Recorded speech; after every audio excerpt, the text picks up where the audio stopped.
بسم الله بسم الله إن الحمد لله نحمده ونستعينه ونستغفره ونعوذ بالله من شرور أنفسنا ومن سيئات أعمالنا من يهد الله فلا مضل له ومن يضلل فلا هادي له وأشهد أن لا إله إلا الله وحده لا شريك له وأشهد أن محمدا عبده ورسوله أما بعد فإن خير الحديث كتاب الله وخير الهدي هدي محمد صلى الله عليه وسلم وشر الأمور محدثاتها وكل محدثة بدعة وكل بدعة ضلالة وكل ضلالة في النار আসসালামু আলাইকুম ওয়া রাহমাতুল্লাহি ওয়া বারাকাতুহু। আজকে আমরা একটা নতুন অধ্যায় শুরু করব বা নতুন বিষয় শুরু করব। এর আগে আমরা যে বিষয়টা পড়তেছিলাম অত্যন্ত গুরুত্বপূর্ণ ছিল, সেটা আমরা শেষ করছি। ঈমান বিনষ্টকারী বিষয় সমূহ আপনারা লেকচারগুলো শুনে থাকলে বিষয়গুলো নিয়ে চিন্তা করবেন। ঈমান বিনষ্টকারী বিষয় যে ওই 12টা বা 10টা পয়েন্টের ভিতরে সীমাবদ্ধ তা না, আরও অনেক পয়েন্ট আছে, বাট স্কলাররা এগুলা মোটামুটিভাবে যেগুলো খুব বেশি প্রচলিত বা বেশি পাওয়া যায় আমাদের ভিতর সেগুলো নিয়ে ডিসকাস করছেন, এবং এগুলার এক্সটেন্ড করলে বা শাখা প্রশাখা চিন্তা করলে হয়তো অনেক কিছু এর ভিতরেই এসে যাবে। তার বাইরেও আরও পয়েন্ট থাকতে পারে যেগুলা আলোচিত হয় নাই বা যেগুলা অত ইম্পর্টেন্ট মনে করা হয় নাই। আজকে আমরা কিছু শরিয়া বা দিনের কিছু টার্মিনোলজি, কিছু শব্দার্থ নিয়ে একটু কথা বলবো, বা কিছু টার্মস যেটাকে আমরা বলি। প্রথমত আকিদা কথাটা নিয়ে আমরা অনেক সময় আকিদা কথাটা বলি। আকিদা কথাটা আসলে আসছে আক্ত থেকে বা উক্তাদুন থেকে, গাঁটছড়া বাঁধা। আমরা যে আক্ত বলি, বিয়ের আক্ত, সেই আক্ত থেকে আসছে, বা সেটার সাথে একটা কলিনিয়ার জিনিস, কোনো কিছুর সাথে গাঁটছড়া বাঁধা বা কোনো কিছুর সাথে নিজেকে বেঁধে নেয়া, সেটার সেন্সটা আসে আকিদাতে। এমনিতে ডিকশনারিগতভাবে বদ্ধমূল ধারণা, আকিদা কথাটা একটা মিনিং করতে পারতাম আমরা বদ্ধমূল ধারণা। যে কোনো কিছু সম্বন্ধে বদ্ধমূল ধারণাকে আমরা আকিদা বলতে পারি। ধরেন আমরা বিশ্বাস করি যে সাপ কামড় দিলে আমরা মারা যাব, এটা হচ্ছে সাপ সম্বন্ধে আমাদের আকিদা। অথবা বৃষ্টিতে ভিজলে আমাদের জ্বর হবে, সর্দি হবে, এটা বৃষ্টি সম্বন্ধে আমাদের আকিদা। এটা হচ্ছে জেনারেল একটা যে বদ্ধমূল ধারণা। আর যখন আমরা ইসলামে আকিদা বলবো তখন আমরা বোঝাবো যে সেট অফ বিলিফস, বা ইসলামে কি কি বিশ্বাস করতে হয়, কি কি বিশ্বাস করতে হয়। মূলত আপনার এই বিশ্বাসের জিনিসগুলা শাখা প্রশাখা ছড়ায় হচ্ছে 6টা জিনিস থেকে, আপনারা জানেন। আমরা অনেক সময় বলি, ইনে বলে যে আমান্তু বিল্লাহি মালাইকাতি কুতুবি রুসুলি, মানে আমি আল্লাহ বিশ্বাস করি, ফেরেশতায় বিশ্বাস করি, কিতাবে বিশ্বাস করি, রসুলগণে বিশ্বাস করি, আখিরাতে বিশ্বাস করি, এবং ভাগ্যের ভালো মন্দে বিশ্বাস করি। 6টা আর্টিকেল ইমান, 6টা জিনিস। এই 6টা আর্টিকেলকে আপনার যখন মানে বিস্তারিতভাবে আলাপ করা হয় তখন আরও অনেক জিনিস বের হয়ে আসে। যেমন ফর এক্সাম্পল আল্লাহ বিশ্বাস, এটা হচ্ছে পিভোটাল। ইসলামের সমস্ত বাকি সব কিছু কর্মকাণ্ড, বিশ্বাস, সব কিছু এই বিশ্বাসকে কেন্দ্র করে আবর্তিত হয়। আল্লাহ বিশ্বাস বলতে আসলে কি বোঝায়? আমরা তো এখানে এক কথায় বললাম আমান্তু বিল্লাহি, আমি আল্লাহ বিশ্বাস করি। হোয়াট ডাজ ইট মিন? এটা মানে কি? এটা তো আবু জাহেল, আবু লাহাব, তারাও আল্লাহ বিশ্বাস করতো এক ধরনের করে। রাসূল সাল্লাল্লাহু আলাইহি ওয়াসাল্লাম আল্লাহ বিশ্বাস করতেন। আবু জাহেল, আবু লাহাব আল্লাহর নামে কসম করতো, ওয়াল্লাহি বলে, এটা আরবদের মুখে মুখে সবসময় থাকে। আল্লাহ রসুলও সেভাবে করতেন, শপথ নিতেন বা কসম কাটতেন। এখন আপনার বদর যুদ্ধের আগে আপনি জানেন যে আবু জাহেল সে কাবার গিলাফ ধরে কান্নাকাটি করে আল্লাহর কাছে চাইছিল যে আল্লাহ সত্যের জয় হোক। সত্যের জয় হয়েছে ঠিকই, কিন্তু তার জয় হয়নি, সে মারা গেছে ওইখানে। আবু জাহেল সেখানে মৃত্যুবরণ করে বদর যুদ্ধে।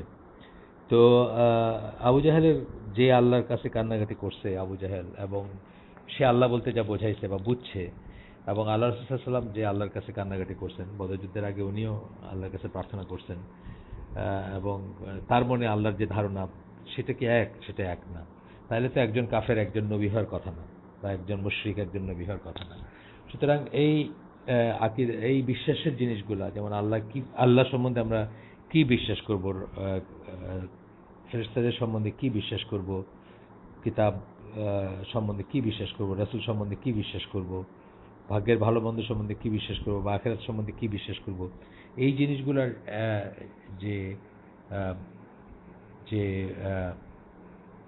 মানে শাখা প্রশাখা মিলায় বা ফাইনাল ডিটেলস মিলায় যা বিশ্বাস করতে হবে বা করণীয় এবং যা বর্জনীয়, সেটাকে আমরা এক কথায় অনেক সময় ইসলামে আকিদা বলি, সেট অফ বিলিফস যেটাকে বলি আমরা। তো কি বিশ্বাস করবো এবং কি বিশ্বাস করবো না, এগুলো ইসলামে ওয়েল ডিফাইন, এবং এটা নিয়ে অনেক লেখালেখি আছে বা অনেক ধরনের চেষ্টা আছে এইসবকে কম্পাইল করার বা কনসলিডেট করার। এর ভিতরে সবচেয়ে উল্লেখযোগ্য কাজটা হচ্ছে ইমাম তাহাবি বলে একজন, উনি ইজিপশিয়ান হানাফি স্কলার ছিলেন, 239 হিজরিতে জন্ম ওনার। ওনার একটা বই আছে আল আকিদা তাহাবিয়া, মানে তাহাবির আকিদা আমরা বলতে পারি, বা তার ডিফাইন করা আকিদা। এই বইটা আপনার চার মাযহাবের বা আলোচনা জামার সকল স্কলাররাই ভ্যালু করে থাকেন।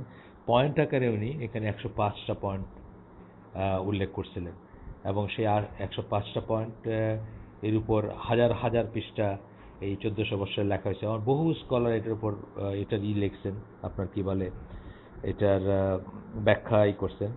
আমরা যখন আইসিডিতে প্রথম দিন শিক্ষার কাজ শুরু করি বা দিন শিক্ষার ক্লাস শুরু করি, তখন শহীদুল্লাহ খান মাদানী বলে একজন আলেম আছেন বাংলাদেশে, উনি আমাদেরকে ইমাম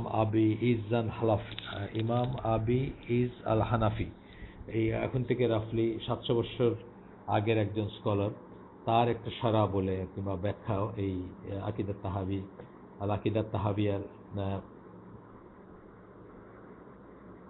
একটা ব্যাখ্যা, সেটা উনি আমাদেরকে ওখান থেকে শিক্ষা দিচ্ছিলেন বা ওখান থেকে করছিলেন,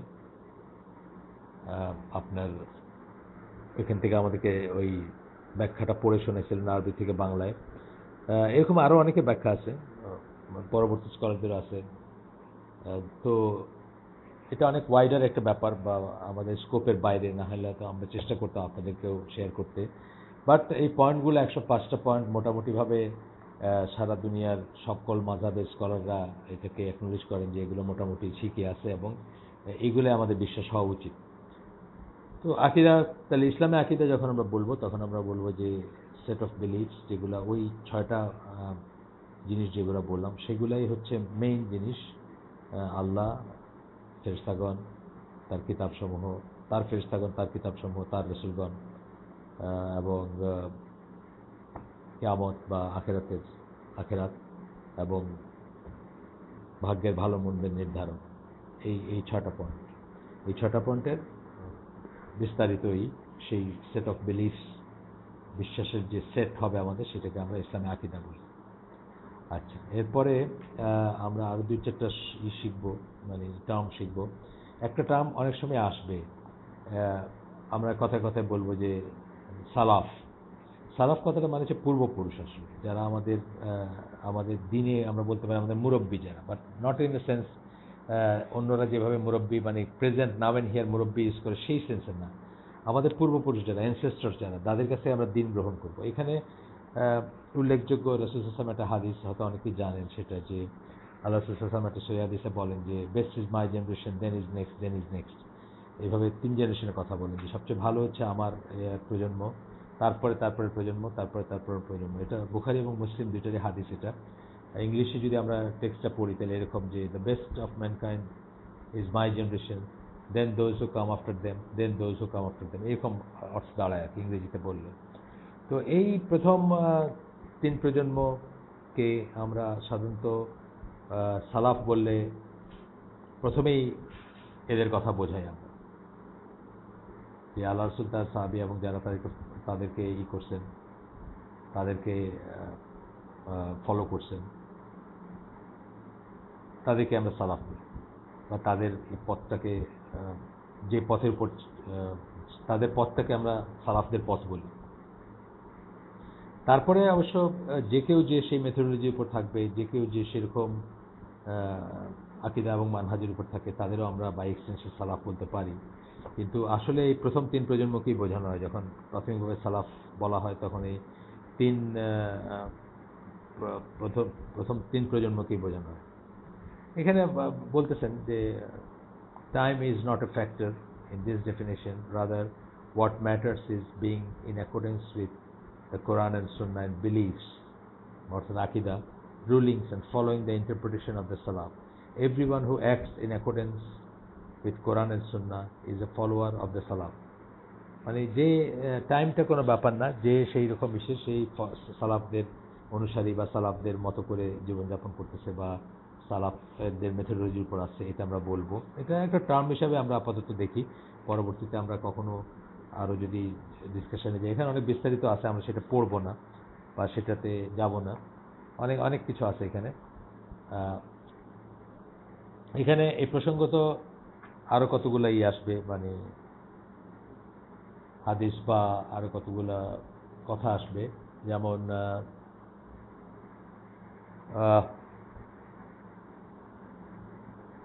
আপনার এই হাদিসটা যেমন অনেক সময় ঘুরে ঘুরে আসবে যে my ummah will split into 73 groups, all of whom will be in the fire apart from one. They asked, who are they? আল্লাহ রাসূল বললেন যে আমার উম্মাহ 73 ভাগে বিভক্ত হবে এবং একটা ছাড়া বাকিরা সবাই আগুনে যাবে, অর্থাৎ জাহান্নামে যাবে। জাহান্নামে যাবে চির জাহান্নামী তা বলেন নাই, বাট জাহান্নামে যাবে। তখন সাহাবীরা জিজ্ঞেস করলেন যে তারা কারা হে আল্লাহ রাসূল? রাসূল সাল্লাল্লাহু বললেন, those who follow my path and the path of my companions. যারা এক্সেপশন যাদেরকে বলছেন, যারা জাহান্নামে যাবে না, তাদের কথা বলতে গিয়ে যেটা বলছেন যে তারা হচ্ছে আমার কি বলে, আমি এবং আমার সাহাবীরা যে পথের উপর আছে সেই পথের উপর যারা থাকবে তারা ছাড়া, তারা না আর কি, মানে তাদের কথা বললেন যে তারা ছাড়া, মানে তারাই হচ্ছে সে একটা গ্রুপ যেটা জাহান্নামে যাবে না, বাকিরা যাবে। এটা হচ্ছে আপনার এটা তিরমিজির হাদিস, এই এখন যেটা পড়লাম তিরমিজির হাদিস এবং আলবানির মতে সহিহ। তো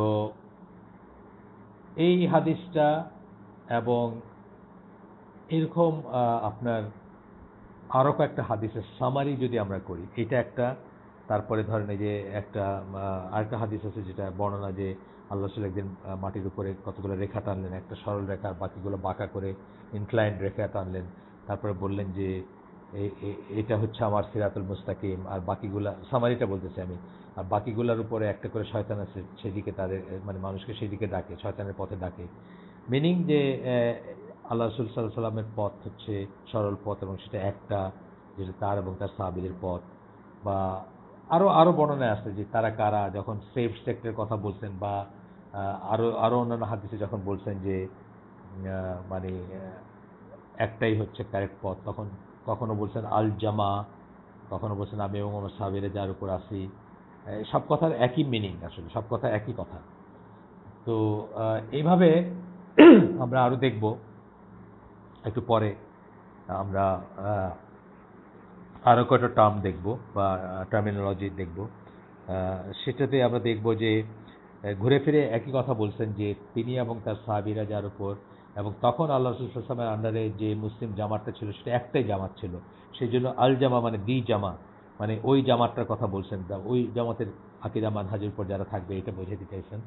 আকীদা বলতে তো বিশ্বাসের, মানহাজ কথাটা মানে হচ্ছে, অনেকবার আসবে হয়তো কথায় কথায়, মানহাজ কথাটা মানে হচ্ছে মেথডোলজি। আচ্ছা, এরপরে আমরা একটা ডেফিনেশন পড়বো আহলুস সুন্নাহ ওয়াল জামা। এটা জানাটাও খুব ইম্পর্টেন্ট। আপনি দেখছেন যে আমরা অনেকবার বলছি আহলুস সুন্নাহ ওয়াল জামা কথাটা, অনেকবার উচ্চারণ করছি। তো আহলুস সুন্নাহ ওয়াল জামাটা হচ্ছে আসলে আপনার সুন্নাহ মানে তো আপনারা জানেন যে সুন্নাহ মানে হচ্ছে যে রাসূল সাল্লাল্লাহু আলাইহি ওয়াসাল্লামের যে পথ, যে এমনিতে সুন্নাহ মানে হচ্ছে কোন একটা পথ বা ভালো হোক বা মন্দ হোক যে কোনো একটা পথ। কিন্তু রাসূল সাল্লাল্লাহু আলাইহি ওয়াসাল্লামের সুন্নাহ যখন বলবো তখন তার কথা, তার কাজ, তার দেখা যাওয়া পদ্ধতি সব কিছু আসবে এটার ভিতরে। এবং সুন্নাহ মানে তো প্রথাও অনেক সময় হয়, অনেক সময় রীতিনীতি হয়, অনেক সময় জীবনযাপনের ব্যবস্থা হয়। সুন্নাহর অনেক মিনিং আছে, সেটা আবার আলাদা সাবজেক্ট, সেটা আমরা যাব না। তো শরিয়াতে সুন্নাহর যেটা terminology, sunnah, the word sunnah refers to the path followed by the prophet সাল্লাল্লাহু আলাইহি ওয়াসাল্লাম অ্যান্ড হিজ কম্পেনিয়ন। যদি প্রাথমিকভাবে বলি তাহলে রাসূল সাল্লাল্লাহু আলাইহি ওয়াসাল্লাম এবং তার ইরা যে পথ ফলো করছেন বা যে রাস্তা তাদের যে ওয়ে যেটা সেটা বোঝাবো in terms of knowledge beliefs words deeds and what they approve of. তাহলে কিসের কি কি নিরিখে আমরা বলবো সুন্নাহটা, রাসূল সাল্লাল্লাহু আলাইহি ওয়াসাল্লাম এবং সাহাবীদের পথ বলবো, কি নিরিখে কি ব্যাপারে? নলেজের ব্যাপারে তাদের পন্থা কি ছিল, নলেজ জ্ঞান অর্জনের ব্যাপারে, জ্ঞান বিতরণের ব্যাপারে, জ্ঞানের ইম্পর্টেন্সের ব্যাপারে, বিশ্বাসের ব্যাপারে তাদের পন্থা কি ছিল, কোন বিশ্বাসগুলো তারা গ্রহণ করছেন, কোন বিশ্বাসগুলো করেন নাই, কোনগুলোকে রিজেক্ট করছেন, কথার ব্যাপারে তাদের পন্থা কি ছিল বা পদ্ধতি কি ছিল, কোন কথাগুলো তারা বলছেন, কোন কথাগুলো অ্যাভয়েড করছেন, কিভাবে কথাগুলো বলছেন, ডিডস কাজের ব্যাপারে তারা কোন কাজটাকে ইম্পর্টেন্স দিচ্ছেন, কোন কাজটাকে বেশি প্রায়োরিটি দিচ্ছেন, কোনটাকে দেন নাই, কোনটাকে খারাপ কাজ মনে করছেন, কোনটাকে ভালো কাজ মনে করছেন, and what they approved of, মানে এবং তারা কি অ্যালাউ করছেন ইত্যাদি ইত্যাদি। সুন্নাহর এই সেন্সে যখন আমরা সুন্নাহ বলবো, সুন্নাহর বিপরীত কথাটা হচ্ছে বিদআত, মানে যা কিছু রাসূল এবং তার সাহাবীদের পন্থা, তাদের দেখায় দেওয়া পদ্ধতি, তাদের বিশ্বাস এগুলোর বিপরীতে যায়, সেগুলোকে আমরা বিদআত বলতে পারবো বা বিদআত বলবো আমরা। যাই হোক, এখন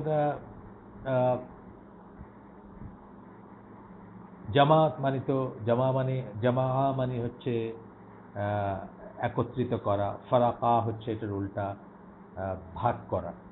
জামা মানে যোগ করা, কোলেসিং প্রসেস বলতে পারি আমরা, একসাথে হওয়া, একসাথেই করা। আর ফারাকা হচ্ছে তার উল্টা। জামা থেকে জামাত এবং আপনার আপনার জামাত কথাটা আমরা বলি না যে আহলুস সুন্নাহ ওয়াল জামাতও বলে অনেকে, বা জামাত তাবলীগ বা আরও যেরকম জামাত কথাগুলো বলবো, জামাত থেকে আসছে। জামা কথা মানে ভার্ব হিসাবে যখন বলবো তখন একত্রিত করা বলবো, আর এমনি নাউন হিসাবে যখন বলবো তখন অনেক মানুষের সমষ্টিকে আমরা জামা বলি। আর এর উল্টাটা হচ্ছে ফারাকা, ভার্ব হিসাবে যখন বলবো ভাগ করা, এবং যখন নাউন হিসাবে বলবো তখন ফিরকা বলি আমরা। আচ্ছা, এখন আমরা আরেকটু আগাই। আহলুস সুন্নাহ ওয়াল জামা কথাটা যেটা আমি বললাম একটু আগে, আহলুস সুন্নাহ ওয়াল জামা কথাটা প্রথম উচ্চারিত হয় সাহাবী আব্দুল্লাহ ইবনে আব্বাস তার মুখে। তিনি আসলে আহলুস সুন্নাহ ওয়াল জামা বলতে আল্লাহ রাসূল সাল্লাল্লাহু আলাইহি ওয়াসাল্লাম আল জামা বলছেন। এখানে আমরা একটা হাদিস দেখব, যেটা আরেকটা হাদিস একটু ডিফারেন্ট ইসে। This nation will split into 73 groups, 72 of whom will be in fire and one in paradise. They are al jama. এই দেখেন, ঠিক আগের হাদিসটা পড়ছি একটু অন্য ভাষায় পড়ছি, এই হাদিসটা কিন্তু আরেকটা ভাষায় পড়লাম আমরা। এটা হচ্ছে আবি দাউদ, সুনান আবি দাউদের হাদিস, আলবানির মতে সহিহ। এর আগেরটা কিন্তু আমরা আরেকটা সূত্র থেকে পড়ছিলাম এবং কথাগুলো একটু ডিফারেন্ট ছিল, আপনাদের যদি মনে থাকে। ওইটা ছিল আপনার তিরমিজির হাদিস, এবং ওইটার ল্যাঙ্গুয়েজটা ছিল মাই উম্মাহ will split into 73 groups, all of whom will be in fire apart from one. They asked, who are they, O Messenger of Allah? He said, those who follow my path and the path of my companions. একটু আলাদা language ছিল না, ওটা ছিল হচ্ছে তিরমিজির, আর এটা হচ্ছে আবি দাউদের হাদিস, সুনান আবি দাউদ। এখানে ল্যাঙ্গুয়েজটা একটু অন্য, এবং এখানে আল্লাহ রাসূল কি বলছেন, তারা হচ্ছে যারা জান্নাতে যাবে তাদেরকে কি বলছেন, তারা হচ্ছে আল জামা, মানে দি জামা। এইটা আমি বলতেছিলাম যে অনেক কটা হাদিসের সমন্বয় যদি করি, তাহলে তার অর্থ দাঁড়াবে যে অনেক ফেরকায় বা অনেক ভাগে বিভক্ত হবে, বা অনেক সেক্টে বিভক্ত হবে আল্লাহ রাসূলের উম্মতরা, তার ভিতর একটা সঠিক এবং বাকিগুলা অঠিক, এবং সঠিকটাকে উনি এক এক সময় এক একটা নাম বলছেন। কখনো বলছেন আল জামা, কখনো বলছেন আমি এবং আমার সাহাবীরা যার উপর আছি, কখনো বলছেন সিরাতুল মুস্তাকিম। এই সবকটার যেটাই বলেন, এই কথাগুলো যে মিন করবে, মানে সেই একটা কারেক্ট পথকে যে মিন করা হয়, সেই পথটাকে আমরা বা সেই দলটাকে আমরা বা সেই সমস্যাটাকে আমরা বলি আহলুস সুন্নাহ ওয়াল জামা। এটা কোনো ট্র্যাডিশনাল সেন্সে দল বলতে যা বোঝায় তা না, একটা জায়গায় ফ্ল্যাগ টানাই দিলাম আর তার আন্ডারে যারা থাকবে তারা না। আহলুস সুন্নাহ ওয়াল জামা দেশে দেশে বিভিন্ন স্পেস টাইমে যারাই এই আকীদা এবং মানহাজের উপর থাকবে তারাই আহলুস সুন্নাহ ওয়াল জামা। স্পেস টাইম কেন বললাম, কেউ বাংলাদেশে আছে, কেউ সৌদি আরবে আছে, কেউ পাকিস্তানে আছে, কেউ জর্ডানে আছে, কেউ ইংল্যান্ডে আছে, কেউ কানাডায় আছে, যারাই এই বিশ্বাস ধারণ করবে, সাহাবীদের বিশ্বাস এবং রাসূলের বিশ্বাস যা ছিল বা আকীদা যা ছিল সেটা ধারণ করবে, এবং যারা তাদের মেথোডোলজি বা পদ্ধতিগুলো ফলো করবে, প্রক্রিয়াগুলো ফলো করবে, মূলনীতিগুলো ফলো করবে, সে যে দেশে থাকুক সে আহলে সুন্নাত জামার একজন, এবং যে সময়ে জন্মগ্রহণ করুক সে আহলে সুন্নাত জামার একজন। তার মানে এটা একত্রিত এক জায়গায় থাকতে হবে এমন কোনো কথা না, একত্রে এক জায়গায় থাকতে হবে এমন কোনো কথা না। এটা মোটামুটিভাবে এই একটা একটা আইডিয়া আর কি আমরা আহলে সুন্নাত জামা সম্বন্ধে পাইলাম। এবং এটা বললাম যেটা যে আপনার আব্দুল্লাহ ইবনে আব্বাস তার মুখে প্রথম এটা উচ্চারিত হয়, এই ওয়ার্ডটা বা এই ওয়ার্ডিংটা আহলুস সুন্নাত জামা, এই ওয়ার্ডিংটা আল্লাহ রাসূল সাল্লাল্লাহু আলাইহি ওয়াসাল্লাম এইভাবে বলেননি, কিন্তু পরবর্তীতে আব্দুল্লাহ ইবনে আব্বাস এই কথা রাসূল যেটাকে বোঝাইতে চেয়েছেন সেটা বোঝাইতে গিয়ে আহলুস সুন্নাত জামা কথাটা বলছেন, এবং তারপর থেকে এটাকে করা হয়, মানে এটাকে কয়েন করা হয়, এবং সবাই যারা দিনের স্কলার অথবা দিনের স্টুডেন্টস তারা সবাই এটা এক বাক্যে মানে এক কথায় বোঝেন যে এটার মিনিং কী, আর তাদের কোনো কনফিউশন নেই এটা নিয়ে। এখানে আমি একটু ক্ল্যারিফাই করে নিই যে বাংলাদেশে একটা বিদাতি গ্রুপ আছে, যে মাজার পূজারী কবর পূজারী গ্রুপ, চিটাগং বেস, তারা কিন্তু নিজেকে আহলে সুন্নাত বলে, আহলে সুন্নাত বলে। আপনারা আবার ওটার সাথে কনফিউজ হয় না। আমি যেটা বলতেছি এটা জেনেরিক কথা, এটা কোনো ওই গ্রুপ না বা কোনো দল না বা কোনো এক জায়গায় একটা ফ্ল্যাগ টানানো না, যেটা বারবার বললাম আর কি, সেরকম কিছু না। তো আমরা এটা মনে রাখবো। এখন এখানে আমরা আল্লাহ রাসূল সাল্লাল্লাহু আলাইহি ওয়াসাল্লাম 8টা হাদিস পড়ব, যেখানে উনি বলেন যে এটা হচ্ছে ইমাম আহমদের মুসনাদ এর হাদিস, আলবানির মতে সহিহ। আচ্ছা, এখানে এখানে আল্লাহ রাসূল সাল্লাল্লাহু আলাইহি ওয়াসাল্লাম বলেন, I urge you to adhere to the Jama and beware of division, for the shaitan is with one and is further away from two. Whoever wants to be in the center of paradise, let him adhere to the Jama. আমি তোমাদেরকে তাগিদ দিচ্ছি জামাতের সাথে থাকার জন্য। জামাত বলতে কিন্তু এই এই যেটা এতক্ষণ কথা বললাম সেটার কথা, অর্থাৎ ওই আকীদা, ওই মানহাজ ফলো করার জন্য। And be aware of division, এবং নিজেদের ভিতর বিভক্তির থেকে সাবধান থেকো, কারণ শয়তান ইজ উইথ ওয়ান, শয়তান একজন কাউকে একা পাইলে তার সাথে থাকে, and is farther away from two, এবং দুইজন থাকলে সে একটু সরে থাকে, মানে তখন আর একটু সরে থাকবে, কাছে ভিড়বে না। একজন একা পাইলে কাছে আসবে বা বেশি তাকে অ্যাটাক করবে বা বেশি তাকে অস্ত্রশস্ত্র দিবে। Whoever wants to be in the centre of paradise, যে জান্নাতের সেন্টারে থাকতে চায়, কেন্দ্রস্থলে থাকতে চায়, let him adhere to the জামাত, সে যেন জামাতের সাথে লেগে থাকে। আচ্ছা, এরপরে আব্দুল্লাহ ইবনে মাসউদের একটা আসার, সাহাবী আব্দুল্লাহ ইবনে মাসউদ রাদিয়াল্লাহু আনহু, তার একটা আসার, আমরা যখন হাদিস বলি তখন সাধারণত, যদিও ঢালাওভাবে অনেক সময় হাদিস বলতে সাহাবীদের কথা বোঝানো হয়, বাট একটু ডিপার যখন কথা বলবো আমরা, হাদিস বললে রাসূলের কথা, কাজ বা তার বর্ণনা, এবং আসার বললে সেটা সাহাবীদের থেকে আসা জিনিস আমরা বোঝাই। তো এটা আসার বেসিক্যালি। এখানে আব্দুল্লাহ ইবনে মাসউদ বলেন যে the jamaah is that which is in accordance with the truth even if you are alone.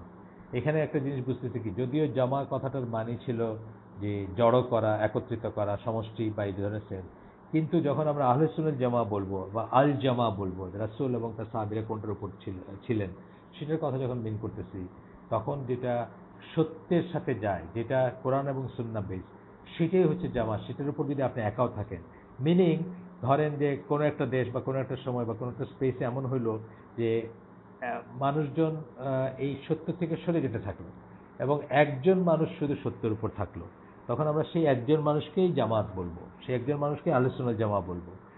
আমরা কোরআনে দেখি যে আল্লাহ ইব্রাহিম আলাইহিস সালামকে একজনকে একটা উম্মাহ বলছে। সুতরাং এটা নাম্বারটা ম্যাটার করে না, ম্যাটার হচ্ছে অ্যাকর্ডিং টু ট্রুথ কিনা, কোরআন সুন্নাহ অনুযায়ী কিনা, সেটার উপর ডিপেন্ড করবে। আচ্ছা, এরপরে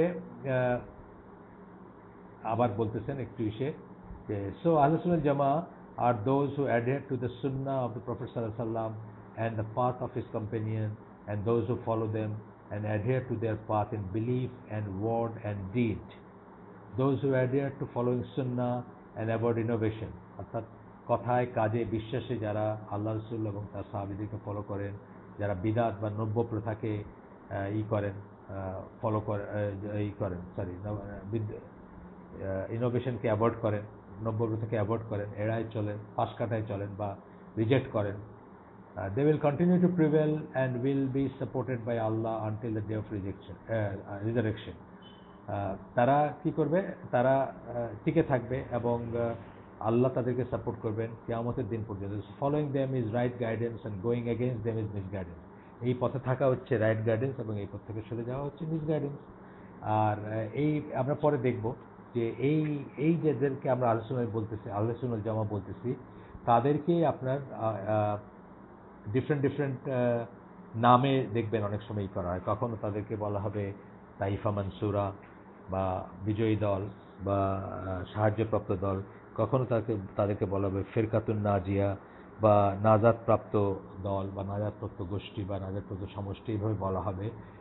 তো আমরা কতগুলা আজকে আর আমরা এখানে এই জায়গাতে আর আগাবো না, আমরা এরপরে পড়ব যে আলোচনা জামার কতগুলা ক্যারেক্টারিস্টিক্স বা কতগুলা আপনার বৈশিষ্ট্য পড়ব ইনশাআল্লাহ, যেগুলো দিয়ে তারা অন্য সবার চেয়ে আলাদা। আজকের জন্য আমরা এখানে শেষ করে দিব। সুবহানাকা আল্লাহুম্মা বিহামদিকা আশহাদু আল্লা ইলাহা ইল্লা আনতা আস্তাগফিরুকা ওয়া আতুবু ইলাইক। আমরা যা শুনলাম তার ভিতরে ভালো কিছু শুনে থাকি সমস্ত প্রশংসা আল্লাহর, এবং খারাপ কিছু শুনে থাকি সমস্ত ব্যর্থতা আমার এবং সেটা শয়তানের তরফ থেকে। আল্লাহ আমরা যা শুনলাম তার ভিতরে ভালো যা, সেগুলোকে জীবনে ইমপ্লিমেন্ট করার তৌফিক দেন আমাদেরকে। আসসালামু আলাইকুম ওয়া রাহমাতুল্লাহি ওয়া বারাকাতুহু।